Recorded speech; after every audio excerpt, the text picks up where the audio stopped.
Hello, today we'll speak about stress management, but actually about the reasons, psychoanalytical reasons of stress. So, I would like to start from giving the etymology of this word. Stress comes from the Latin word stringere, which means to clutch, to grip, to feel under pressure. And this is basically the psychological state in which a human being lives when feeling stressed. So, psychological state is manifested in the body. What could be the reasons of stress?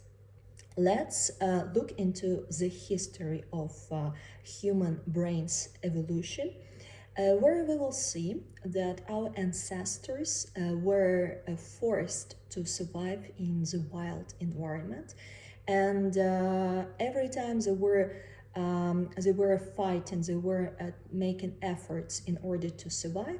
They were avoiding the potential death. So they knew that in order to survive, they have to overcome the danger, that is to say, to stay alive after the fight, after the hunting of the wild animal, which they would be able to bring home and assure the survival of their members. So in nowadays, we don't have to be already in the state of danger in order to start thinking of survival. Our brain has developed in the way that we are presenting, where we have this pre-feeling anticipation of potential danger of death, of lack of resources, and on the psychological level, we start feeling stress. So, to put it in a nutshell, stress is a sense of forthcoming danger. Let's take a situation, for example, when at work a person feels stressed all the time. What could be the reasons of the stress? Definitely, it's not for no reason that this kind of psychological state is coming, is showing up. So when a person feels that he or she doesn't cope with something, doesn't meet a deadline, doesn't meet expectations, of the project, of the director, of the administration, he or she starts feeling stressed because this might have the consequences of this person not being involved into the project again, because he or she manifested inefficiency. So unconsciously or preconsciously, a person feels that this extraction from the project, which brings resources, might bring to potential lack of resources and therefore to death. Of course, this is not the situation that might happen in real, but this is how our brain, which we have inherited, is functioning.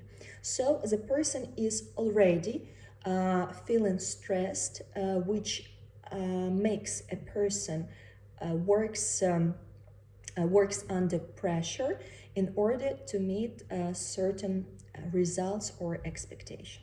So this is the basic reason of evolutive explanation of stress.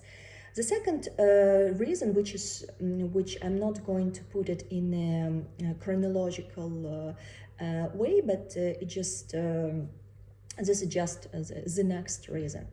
The next reason could be that a person cannot say no.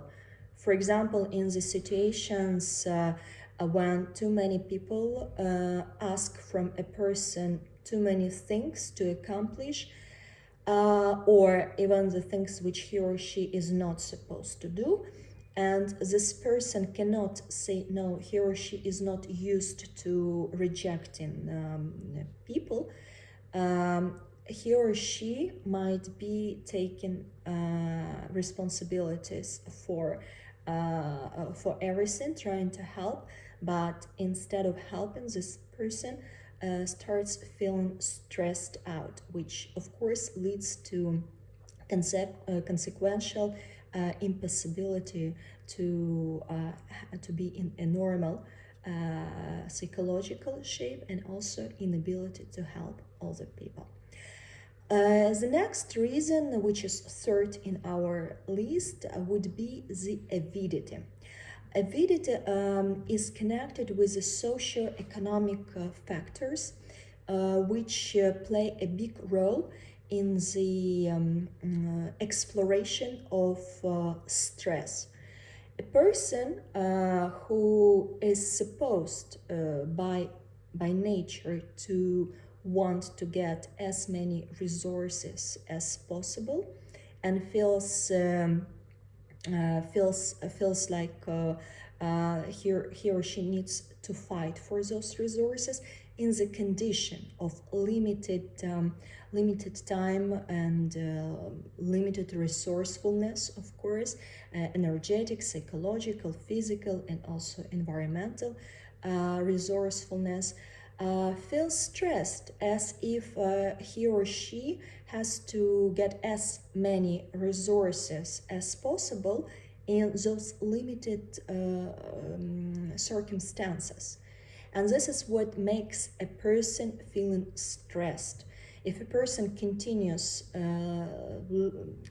supporting this ideology, this might lead to chronic stress, when a person can never get enough of what he or she has, and feels the constant impulse to reach for more and more, disregard one's own potentiality.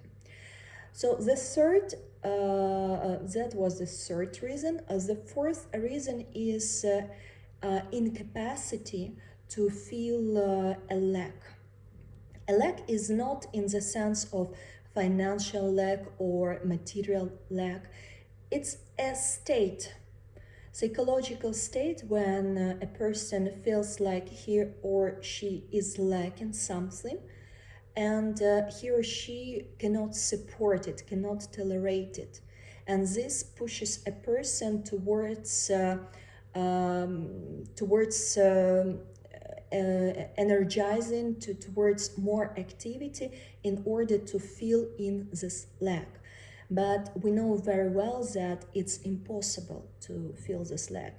We are ourselves human beings just because we have this lack. Once we stop feeling that we lack something, we will stop being human beings. For example, dead people, they don't lack anything. And moreover, on the place of this lack, a desire is born. We cannot desire something, and therefore we cannot have motivation to move forward and to wake up every day to do something if we don't have desire. And if we don't have desire, it means we don't lack anything. Everything which we have is already good for us. And the last reason, but of course not the last in the possible explanations of stress, but the last for today's video, is the repression or denial of one's own desires. For example, a person is used to live in a way when his or her own desire is not fulfilled.